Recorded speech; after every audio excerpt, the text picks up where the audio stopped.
మంత్రి నారాయణ వైసీపీ రాష్ట్రాన్ని అప్పుల పాలు చేస్తుందని ఎన్ని ఇబ్బందులు ఉన్నా ఇచ్చిన హామీలన్నీ అమలు చేశామన్నారు.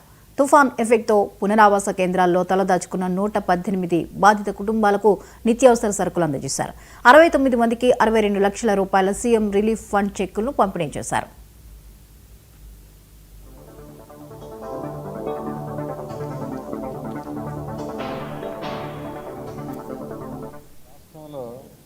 ఒక పండుగ వాతావరణంలో తెల్లవారుజాము 5 గంటల నుంచి సాయంకాలం 6 గంటల లోపల దాదాపు 99% పైగా పేదలు నిరుపేదలు ఎవరైతే పెన్షన్స్ తీసుకుంటున్నారో వాళ్ళకి డిస్ట్రిబ్యూట్ చేస్తున్నారు. ఆ రోజు ఒక మహా పండుగ. ప్రతి నెల 1వ తేదీ రాష్ట్రంలో ఒక పండుగ.